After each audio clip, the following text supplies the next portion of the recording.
여러분, 우리가 이 땅을 살면서 경험하게 되는 가장 큰 비극은 무엇일까요? 우리가 이 땅을 살면서 경험하게 되는 가장 큰 비극, 가장 안타까운 사건은 무엇일까요? 아마 이 땅에서 우리가 살면서 경험하게 되는 여러 가지 비극이 있습니다. 그런데 그 중에 하나 가장 큰 비극은 뭐냐면 가까운 사람을 사랑하지 못하는 것이 아닐까 싶습니다. 가까운 사람을 서로 사랑하지 못하고 미워하고 다투고 시기할 때 그것만큼 큰 비극은 없는 것 같습니다. 그래서 어떤 사람은 이렇게 이야기합니다. 지옥을 경험하고 싶습니까? 그럼 가까이 있는 사람을 원수로 만드십시오. 정말 가까이 있는 사람이 원수가 되어지고 미워하고 서로 사랑하지 못한다면 그것만큼 우리 인생에 큰 비극과 아픔은 없는 것 같습니다. 오늘 본문은 인간이 최초로 범한 범죄에 대한 이야기입니다. 그런데 인간이 최초로 범한 범죄가 뭐냐면 가장 가까운 사이인 형제를 미워하고 시기하고 질투하여 죽인 사건입니다. 그만큼 안타깝고 가장 큰 비극을 성경 기록해 놓고 있습니다. 저는 오늘 이 사건에 대해서 좀 다뤄보고자 합니다. 인간이 하나님을 떠난 다음에 최초로 범죄한 형제 살인 사건에 대해서 여러분과 함께 나누어 보고 우리는 어떻게 하면 이러한 비극을 우리 삶 가운데 경험하지 않을 수 있을지에 대해서 몇 가지 이야기를 여러분과 나눠보길 원합니다. 첫 번째로 살펴보길 원하는 것은 가인이 드렸던 제사예요. 가인의 제사. 우리 1절과 2절 말씀을 같이 한번 읽어보았으면 좋겠습니다. 같이 읽겠습니다.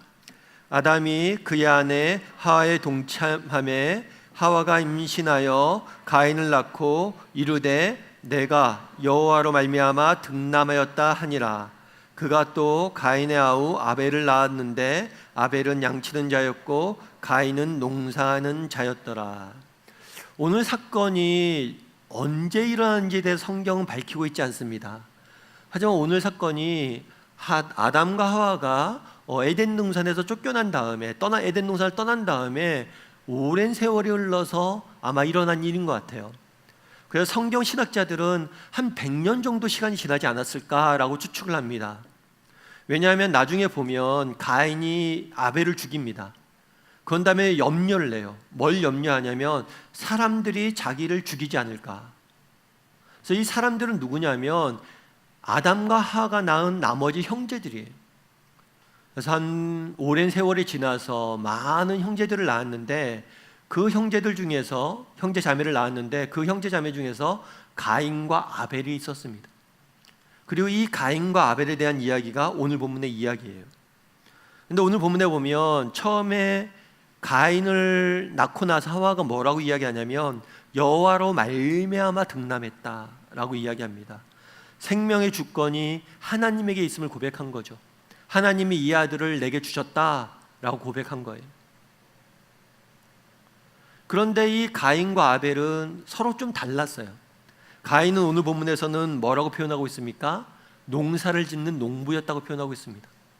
그리고 아벨은 양을 치는 목자였다라고 소개를 하고 있어요. 사실 성경에 보면 이때까지는 공식적으로 육식이 허용되지 않았습니다. 따라서 그 당시에 있었던 목축은 대부분 동물의 젖이나 우유나 가죽을 얻기 위해서 행해졌을 거예요. 아벨은 목자였고 가인은 농부였습니다. 그런데 이 두 사람이 어느 날 하나님 앞에 예배드리게 됩니다. 우리 3절과 5절 말씀 같이 한번 읽어볼까요? 같이 읽겠습니다. 세월이 지난 후에 가인은 땅의 소산으로 제물을 삼아 여호와께 드렸고 아벨은 자기도 양의 첫 새끼와 그 기름으로 드렸더니 여호와께서 아벨과 그의 제물은 받으셨으나 가인과 그의 제물은 받지 아니하신지라. 가인이 몹시 분하여 안색이 변하니. 오늘 본문에 보면 가인과 아벨이 예배드리는 제사를 드리는 장면이 나옵니다. 사실 아담과 하와가 3장에 보면 하나님으로부터 범죄하여서 에덴 동산을 떠나게 돼요. 그런데 4장에 보면 처음으로 그들이 했던 일이 기록되어져 있는데 그것이 뭐냐면 예배하는 일이에요. 비록 이들이 에덴 동산을 떠났지만 여전히 이들의 삶의 중심에는 예배가 자리 잡고 있음을 저희가 보게 됩니다. 그런데 문제는 뭐냐면 이 예배를 드렸는데 늘 예배를 드렸던 것 같아요. 에덴 동산을 떠난 이후에도. 그런데 문제는 뭐냐면 이 예배가 달랐다는 거예요. 가인이 드린 예배와 아벨이 드린 예배가 달랐어요. 오늘 본문에 뭐라고 우선 소개하고 있냐면 가인은 땅의 소산으로 드렸고 아벨은 첫 양과 그 기름으로 드렸다 이렇게 되어 있어요. 아마 각자의 직업에 맞는 제물을 가지고 드렸던 것 같아요. 가인은 농부이기 때문에 농산물을 수확을 해서 제사를 드렸습니다. 그리고 아벨은 목자이기 때문에 양을 가지고 제사를 드렸어요. 그런데 문제는 하나님께서 아벨의 제사는 받으셨는데 가인의 제사는 받지 않았다는 거예요. 그럼 왜 하나님께서 가인의 제사는 받지 않았냐는 거예요. 훗날 이 제사를 받지 않은 사건이 큰 비극을 가져옵니다. 그럼 왜 가인의 제사는 받지 않았냐는 거예요. 그래서 많은 사람들이 이 부분에 대해서 연구를 합니다. 그래서 어떤 사람들은 이렇게 얘기도 하죠. 하나님은 곡식보다는 동물로 드리는 제사를 더 좋아하신다. 뭐 그렇진 않은 것 같아요. 하나님께서 이 세상 모든 만물을 주셨고 모든 만물을 다 소중히 여기시듯이 특별히 동물을 더 귀히 여기시지는 않습니다. 그리고 어떤 사람은 이렇게 얘기하는 경우도 있어요. 농사는 인간이 타락한 다음에 생긴 직업이라는 거죠. 땅이 저주받은 다음에 농사는 시작이 되었고 목축은 가축을 돌보는 일은 타락 이전에도 있었다. 그래서 타락한 재물을 가지고 예배드리는 걸 원치 않는다. 그런데 그런 것도 좀 어폐가 있어요. 왜냐하면 뒤에 보면 레위기나 이런 데 보면 제사를 드릴 때 곡물 제사도 받으십니다.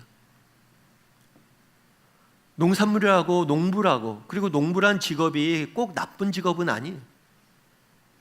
그리고 어떤 사람들은 하나님은 피를 죽여서, 동물을 죽여서 드리는 피가 있는 제사를 원하신다 이렇게 해석하는 사람도 있어요. 그런데 말씀드린 것처럼 레위기에 보면 곡물 제사도 받으세요. 반드시 동물로만 제사하라고 말씀하지 않습니다. 그렇다면 왜 가인의 제사는 받지 않고 아벨의 제사는 받냐는 거예요. 왜 가인과 아벨을 하나님 차별하셨냐는 거죠. 왜 가인과 아벨을 차별하셔서 이 문제를 만드셨냐는 거예요. 그거 왜 받지 않으셨을까요? 여러분, 형식과 내용 중에서 뭐가 더 중요할 것 같으세요? 형식과 내용 뭐가 더 중요하죠? 물론 형식도 중요합니다. 요즘 뭐 그런 얘기를 하죠. 눈으로 먹는다. 맛있는 음식도 데코레이션을 아주 잘 해놓으면 더 맛있어 보이죠. 그래서 형식도 중요합니다. 그런데 형식이 중요한 이유는 뭐냐면 그 안에 담겨진 내용 때문이에요. 그리고 형식이 중요한 이유는 뭐냐면 그 안에 담겨진 정성 때문이에요. 우리가 어버이날이 되면 자녀들이 어버이에게 선물을 합니다. 그런데 사실 자녀들이 어버이에게 선물할 수 있는 것은, 어린 자녀가 어버이에게 선물할 수 있는 선물은 그게 되게 화려하거나 좋은 건 아니죠. 정말 부모가 준 용돈 중에서 일부를 띄어서 조그만 선물을 준비합니다. 그럼에도 불구하고 부모는 굉장히 기쁘게 그 선물을 받습니다. 왜일까요? 그 선물 자체보다는 그 선물에 담겨져 있는 의미, 정성 때문에 그런 거예요. 오늘 왜 가인의 제사는 받지 않았냐는 거예요. 오늘 본문에는 이렇게 되어 있습니다. 가인은 농산물로 자기가 재배한 땅의 소산으로 제물을 드렸다라고 이야기해요. 그런데 아벨의 제사는 뭐라고 되어 있냐면 양의 첫 새끼와 그 기름이라고 돼요. 처음 난 것이라는 걸 강조합니다. 뿐만 아니라 기름이라고 되어 있는데 이 기름은 가장 중요한, 가장 좋은 부분이란 뜻이에요. 처음 생긴 새끼의 가장 좋은 부분을 하나님께 드렸다라고 강조하고 있어요. 여기서 알 수 있는 것은 무엇입니까? 가인은 예배의 형식은 있었어요. 예배를 드리긴 했어요. 그런데 그 안엔 정성과 마음이 담겨 있지 않았습니다. 그런데 그와 달리 아벨은 정성과 마음을 담아서 예배드리고 있는 거죠. 뒷부분에 이야기합니다. 하나님께서 야 가인아, 네가 왜 화를 내느냐? 네가 선을 행하면 왜 네가 화를 내느냐? 네가 진심을 다해서 정말 정성을 다해서 마음을 다해서 예배했다면 내가 왜 안 받겠냐는 거예요. 가인은 예배의 형식은 있었지만 그 안에 마음이 담겨져 있지 않은 거죠. 사실 우리도 마찬가지일 수 있죠. 예전 어른들은 굉장히 가난했습니다.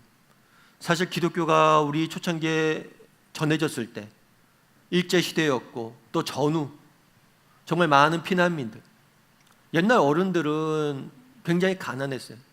그럼에도 불구하고 예배드리는 날 전날이 되면 정말 꼬깃꼬깃 모아둔 돈을 일일이 다립니다. 그리고 교회 갈 땐 늘 새 옷을 입고 다녀요. 하나님께 좋은 것을 드려야 된다고. 물론 우리는 그 시대보다 풍요로워졌습니다. 우리는 더 많은 것을 하나님께 헌금할지 몰라요. 하지만 그 물질에 담겨져 있는 정성은 우리 선배 어른들이 훨씬 더 낫지 않았을까라는 생각이 있습니다. 그날의 가인은 형식은 있었어요. 예배 드렸죠. 그런데 그 안에 마음이, 정말 정성이 빠져 있다는 거죠. 우리도 종교란에, 이력서에 종교란에 기독교라고 적습니다. 그리고 주일이 되면 예배 드립니다. 그리고 때로는 교회에서 봉사도 합니다. 그런데 정말 그 안에 우리의 진심과 우리의 마음이 담겨 있냐는 것. 하나님은 우리의 마음을 받으세요. 우리가 대단한 무엇인가를 하려고 하는 걸 받으시는 게 아니라 우리가 전심으로 드리는 그 마음을 기뻐하고 받으시는 분이에요. 올리버 크로멜이라는 분이 계세요. 이분은 영국의 정치가이자 군인이에요. 그래서 영국의 군주제를 폐지하고 청교도 혁명을 통해서 민주주의를, 영국의 민주주의를 건립하는데 굉장히 중요한 역할을 한 정치가예요. 군인이고. 그런데 이분이 이제 그런 얘기를 합니다. 자기가 정말 내 인생에 큰 도움을 받았던 사람이 한 명 있었대요. 그 사람이 누구냐면 자기의 비서 겸 참모였던 부하 장군이었어요. 그 사람이 오늘의 내가 있게 한 큰 영향을 미친 인물이었다고 늘 소개했습니다. 그러면서 일화 하나를 소개를 해요. 어떤 일화를 소개하냐면 그 당시에는 막 혁명이 일어나고 이럴 때니까 얼마나 정말 많은 일들이 있고 많은 어려움들이 있고 우여곡절이 있고 아픔들이 있었겠습니까? 그러니까 크로멜이 늘 기도했어요. 이 문제를 가지고. 때로는 밤을 새도록 막 기도했어요. 그래서 어느 날 밤새 기도하는데 이 친구가 그런 얘기를 하는 거죠. 장군님, 이제 좀 쉬셨으면 좋겠습니다. 기도하는 것도 중요하지만 쉬셨으면 좋겠습니다. 그러자 이 장군이 화를 내요. 아니 지금 상황을 봐라. 내가 지금 쉬게 생겼냐. 이렇게 할 일이 많고 이렇게 중요한 일들이 많은데 내가 어떻게 쉬냐. 기도해야지. 그랬을 때 이 친구가 그런 얘기를 했어요. 장군님, 그런데 죄송한데요. 정말 하나님 믿으세요? 야, 믿으니까 기도하지. 그러면 좀 쉬세요. 하나님한테 맡기고 쉬세요. 그 이야기를 들으면서 그런 생각이 들었대요. 내가 기도하고 정말 믿음을 갖고 신앙생활을 한다고 하면서도 진짜 내가 내 인생의 문제를 하나님께 못 맡긴 게 아닐까. 정말 내가 그분을 내 인생의 주인으로 모시고 못 사는 게 아닐까. 우리도 마찬가지일 수 있습니다. 신앙생활이 오래되었습니다. 나와서 예배도 드립니다. 정말 믿음이 있다라고 이야기합니다. 하지만 우리가 진짜 우리의 마음속에 그분을 내 인생의 주인으로 모시고 그분께 내 인생을 맡기고 신뢰하고 살아가는가? 하나님은 그 마음을 받길 원하세요. 바라기는 우리 다음의 식구들이 정말 진심으로 하나님을 예배하는 자가 되었으면 좋겠습니다. 하나님께 우리의 인생을 맡기고 그분을 신뢰하고 그분을 의지해서 살아가길 소원합니다. 그럴 때 하나님께서 우리의 마음을 받으시고 우리의 인생을 인도하시리라 믿습니다. 두 번째로 가인이 드렸던 제사 다음으로 살펴보길 원하는 것은 가인이 아벨을 죽인 사건이에요. 우리 8절 말씀을 같이 한번 읽어봤으면 좋겠습니다. 8절 말씀 같이 읽겠습니다. 가인이 그의 아우 아벨에게 말하고 그들이 들에 있을 때 이 그의 아우 아벨을 쳐 죽이니라. 가인이 아벨을 죽여요. 근데 우리나라 속담에 그런 얘기가 있죠. 종로에서 밥 맞고 한강에서 화풀이 한다. 가인은 하나님께서 자기의 재물을 받지 않았다는, 제사를 받지 않았던 분노에 가득 찹니다. 그리고 그 분노를 누구에게 푸는 거예요? 아벨에게 푸는 거예요. 오늘 본문에 보면 가인이 그의 아우 아벨에게 말하고 라고 되어 있어요. 무엇을 말했는지 성경은 정확히 기록하고 있지 않습니다. 아마 아벨에게 자신이 하나님께 제사 드렸는데 하나님 받지 않으셨다라고 말했던 것 같아요. 그러자 아벨은 이상하다, 내 제사는 받으셨는데 라고 답했겠죠. 이 말을 한 다음에 그들이 들에 있을 때 가인이 아벨을 죽였다라고 이야기를 합니다. 말하고 들에 있을 때 시차가 좀 있어요. 달리 이야기하면 가인이 우발적으로 아우를 죽인 게 아니에요. 들에 있을 때 특정한 시간과 장소를 계획해서 죽였음을 알 수가 있어요. 계획된 살인을 한 거죠. 그렇다면 왜 가인은 이렇게 아벨을 죽였을까요? 그 이유는 한 가지겠죠. 그건 뭐예요? 질투와 분노죠. 하나님이 내가 드린 제사를 받지 않습니다. 그럼 어떻게 해야 돼요? 그러면 하나님 왜 제사를 받지 않으셨을까? 자기를 돌아보고 자신의 제사를 점검하고 자신의 삶을 점검하는 게 정상이에요. 내가 시험에 떨어졌으면 내가 왜 떨어졌는지를 점검하는 게 정상이에요. 그런데 자신을 돌아보는 것이 아니라 옆에 있는 아벨을 본 거예요. 왜 나는 안 받는데 쟤는 받아? 그리고 아벨을 미워하고 시기하고 질투하고 하나님에 대한 분노를 아벨에게 푼 거예요. 그래서 시기와 분노, 질투가 아벨을 죽인 거죠. 그런데 이 질투와 시기, 이것은 오늘날 우리의 인간관계를 파괴하는 가장 근본적인 원인이기도 합니다. 성경을 보세요. 성경에 처음 등장한 범죄가 뭐냐면 형제살인이에요. 형제살인의 원인이 무엇이었습니까? 질투와 분노와 시기였습니다. 오늘날 우리의 인간관계, 우리가 많은 맺는 관계를 파괴하는 원천이 어디에 있습니까? 이 질투와 분노예요. 조금 유화해서 표현하면 무엇입니까? 비교의식이에요. 오늘날 세상은 끊임없이 우리를 비교의 수렁텅이로 우리를 집어넣습니다. 우리 핸드폰을 꺼내서 SNS를 보죠. 인스타그램도 보고 페이스북도 보고 이런 거 보면 누가 어디 가서 이런 맛있는 음식을 먹었대더라. 누가 여행을 갔는데 이렇게 좋은 데서 머물렀대더라. 누가 뭘 했대더라. 이런 걸 끊임없이 우리는 봅니다. 그러면서 상대적인 박탈감과 상대적인 허무함들을 느끼는 거죠. 세상은 끊임없이 우리를 서로 비교하게 만듭니다. 그래서 이 비교 의식 속에서 우리는 끊임없이 우리의 관계가 파괴되어지는 거죠. 비교하다 보면 어떻게 됩니까? 정말 내게 있는 것에 감사하지 못하고 내게 가까이 있는 사람들에게 불평하게 되고, 결국에 우리의 오늘, 그날에도 마찬가지지만 오늘도 우리의 인간관계를 파괴하는 원천 어디에 있습니까? 질투와 분노, 시기, 비교에 있습니다. 그렇다면 어떻게 하면 이러한 비교와 질투와 분노, 시기에 빠지지 않을 수 있을까요? 물론 이런 걸 끊어야 돼요. 질투하고 분노하지 않기 위해서 노력해야 돼요. 그런데 보다 근본적인 방법이 있습니다.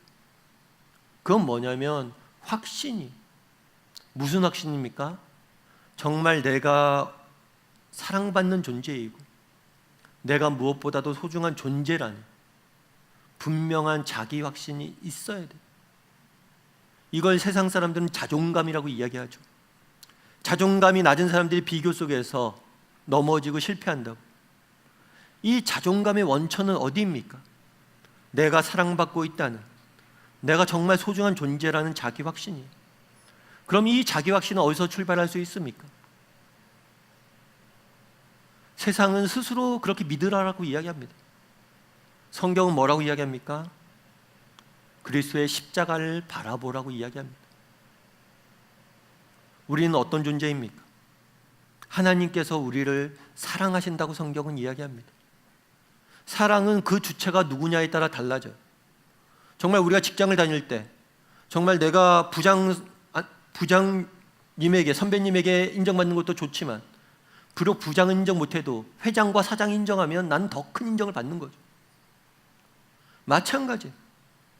정말 누가 우리를 사랑하냐는 거예요. 하나님, 가장 존귀한 존재이고 가장 높은 존재이신 그분이 우리를 인정하고 사랑해요. 사랑은 주체가 중요하면서 동시에 사랑을 위해서 흘린 대가가 중요합니다. 그분이 우리를 사랑하셔서 무엇을 하셨다라고 이야기합니까? 가장 소중한 아들을 내어주기까지 우리를 사랑하셨다라고 이야기해요. 얼마나 우리가 소중했으면 아들까지 주십니까? 정말 우리가 무의미하고 무가치하고 쓸모없는 존재면 왜 우리를 위해서 그렇게 죽겠어요?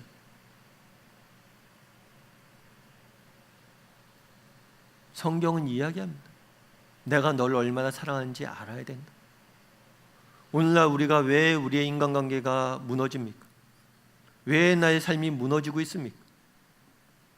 정말 우리가 얼마나 큰 사랑을 받았는지, 내가 얼마나 소중한 존재인지를 잊고 살기 때문입니다. 바라기는 정말 날마다 정말 우리가 받은 사랑이 얼마나 큰지, 내가 얼마나 소중한 존재인지, 하나님이 나를 얼마나 귀히 여기시는지 날마다 묵상하는 저희가 되었으면 좋겠습니다. 그랬을 때 정말 우리는 세상 속에서 정말 당당하게 자존심을 가지고, 그리스도 안에서의 자존감을 가지고 살아갈 수 있을 것입니다. 그런데 아벨을 죽인 다음에 가인에게 하나님께서 찾아오셨어요. 그래서 묻습니다. 우리 9절과 10절 말씀을 같이 한번 읽어봤으면 좋겠습니다. 9절과 10절 말씀 같이 한번 읽겠습니다. 여호와께서 가인에게 이르시되 내 아우 아벨이 어디 있느냐? 그가 이르되 내가 알지 못하나이다. 내가 내 아우를 지키는 자니이까? 이르시되 내가 무엇을 하였느냐? 내 아우의 핏소리가 땅으로부터 내게 호소하였느니라.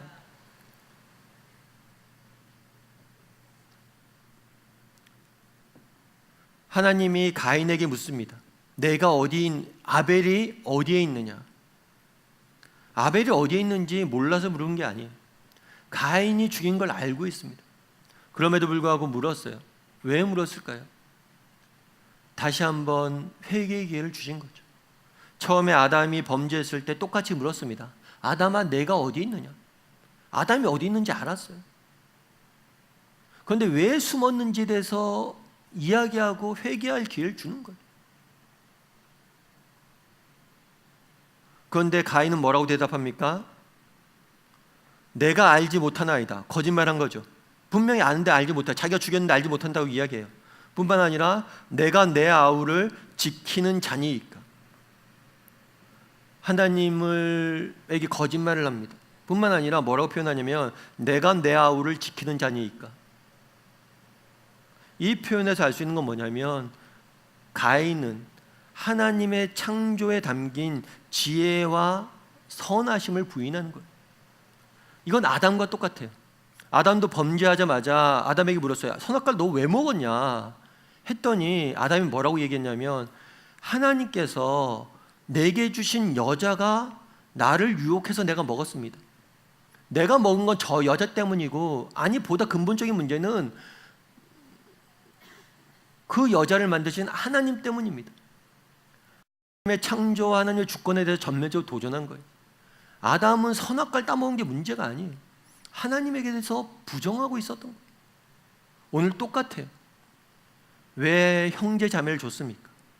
하나님께서 왜 우리에게 형제 자매를 주셨습니까? 서로 섬기고 서로 사랑하고 줬어요. 그런데 묻는 거죠. 내가 왜 사랑하고 섬겨야 됩니까? 내가 왜 지키는 자입니까? 왜 내게 형제 자매를 주었습니까? 하나님의 그 선한 창조의 계획들을 다 부정하고 도전하는 거예요.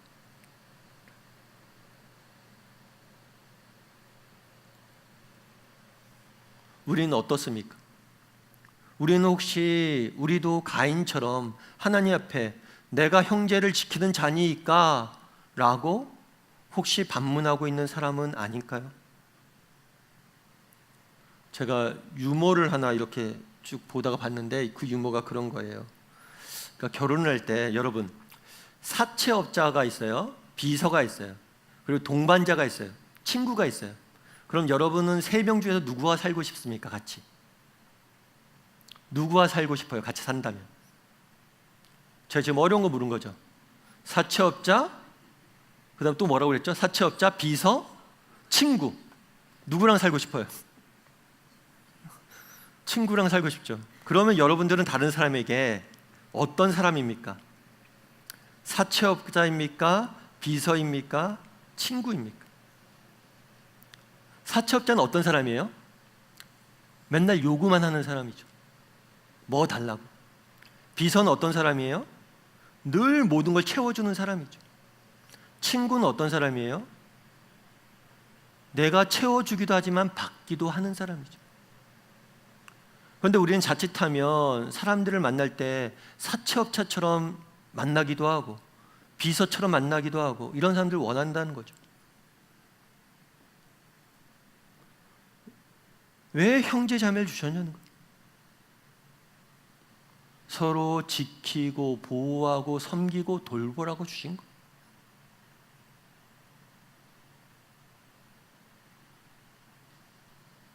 우리는 어떨까요?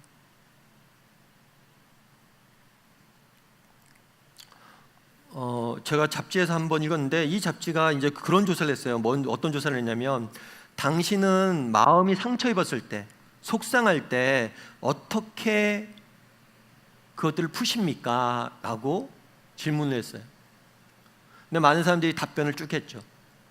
답변을 했는데, 그러면 당신이 마음이 상처 입었을 때, 정말 힘들고 외로울 때 가장 효과적으로 그것들을 해결했던 방법은 무엇입니까? 했더니 대부분이, 가장 많은 답을 얻은 대부분의 사람이 답한 건 뭐냐면, 가장 좋은 방법은 뭐냐면 나를 이해해주는 친구와 만나서 속을 터놓고 이야기하는 것, 그것이 가장 좋은 방법이었다는 거예요. 그런데 그 다음에 또 다른 질문이 있어요. 그 다음에 곧바로 이어진 질문은 뭐냐면, 그럼 그런 친구가 당신에게 있습니까? 했을 때 응답자의 92.5%가 그런 친구가 없다라고 답했어요. 정말 우리가 인생이 힘들고 지치고 어려울 때 낭망하고 넘어지는 이유가 무엇입니까? 정말 마음 터놓고 이야기할 친구가 없기 때문입니다. 왜 그런 친구가 없습니까? 내가 누군가에게 그런 친구가 못 되어줬기 때문일 수 있다는 거예요. 그날의 가인은 묻습니다. 내가 아우를 지키는 자니까? 아니요, 우리는 지키는 자들이에요. 하나님이 왜 내게 형제자매를 주셨습니까? 왜 공동체에서 이렇게 좋은 사람들 만나게 하셨습니까? 서로 지키라고, 서로 주고, 서로 섬김을 받고 섬기라고 주신 거예요. 그런데 이것들의 소중함들을 잊어버리고 이것들의 가치를 잃어버리고 살기 때문에 우리는 비극을 맞이한 거예요. 왜 가인은 그 비극을 맞이했습니까? 정말 서로의 소중함에 대해서 잊었어요. 내가 지키는 자니까 물었어요.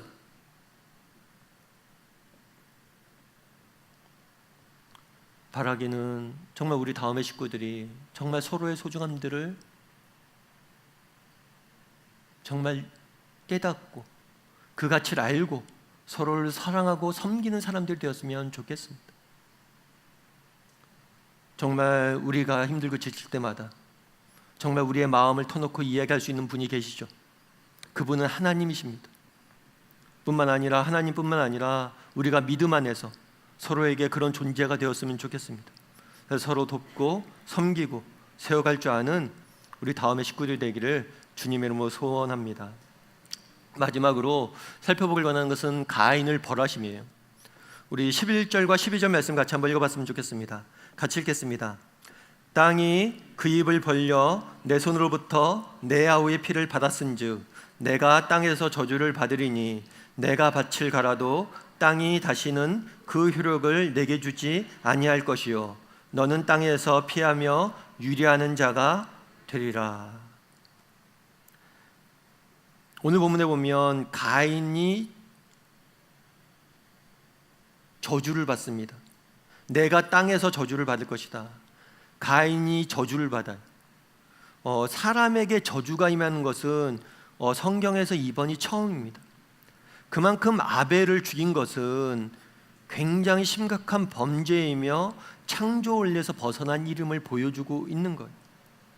그런데 오늘 본문에 보면 땅이 이 표현들이 계속해서 반복이 돼요. 저주를 내릴 때 땅과 관련된 저주가 내려지는 거죠. 가인이 범죄하자 가인이 저주를 받았지만 동시에 땅이 저주를 받았습니다. 그래서 땅에 네가 아무리 이제 농사를 져도 그 효력이 잘 나타나지 않을 것이다 이야기예요. 처음에 아담이 범죄했을 때 그때도 저주를 받습니다. 땅이. 그리고 오늘 또 한 번 더 땅이 저주를 받아요. 그럼 왜 이런 저주, 이런 형벌을 내리셨냐는 거예요. 깨달아 알길 원했던 거예요. 무엇을 깨달아 알길 원했습니까? 정말 아담이 하나님으로부터 떠났을 때 정말 그 끝에 무엇이 기다리는지 깨달아 알길 원했어요.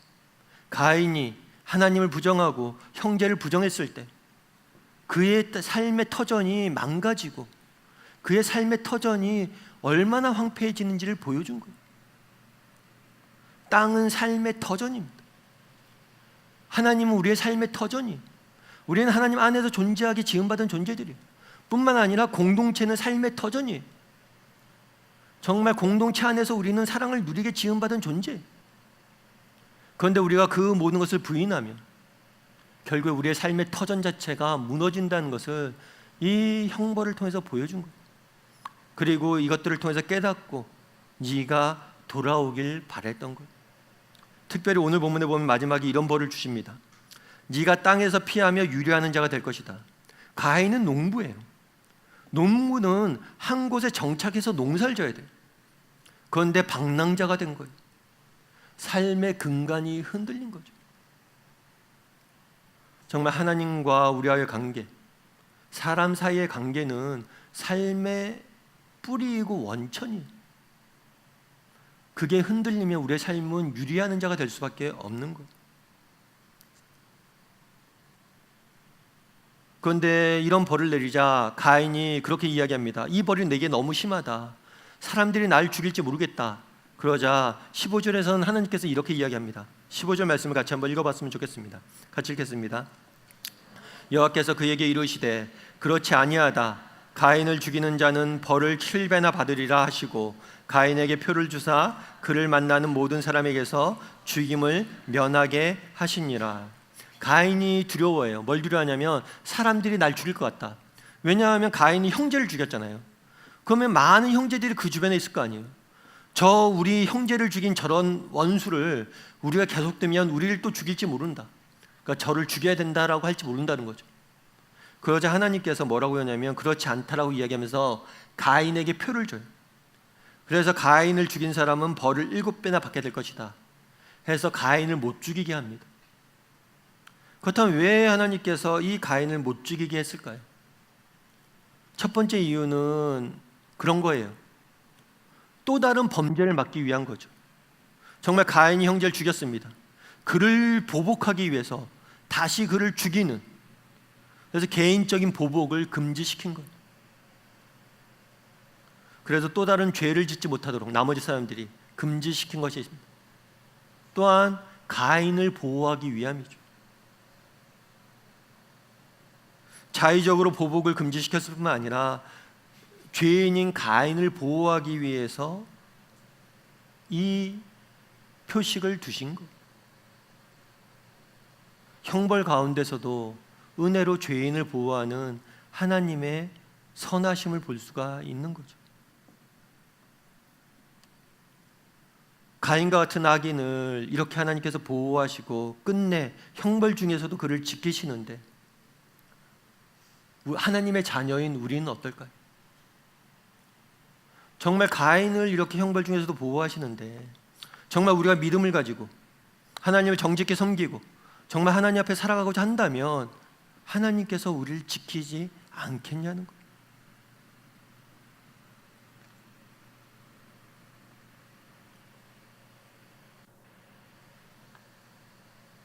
그날의 가인을 벌하셨습니다.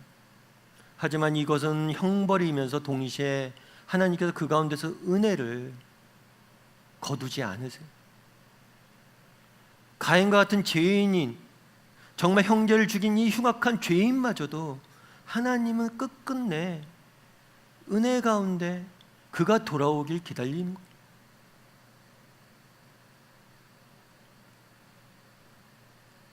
악인도 하물며 이렇게 보호하시는데 하나님의 자녀인 우리는 하나님이 더 큰 은혜와 정말 자비 가운데 보호하실 것임을 성경은 보여주고 있는 겁니다.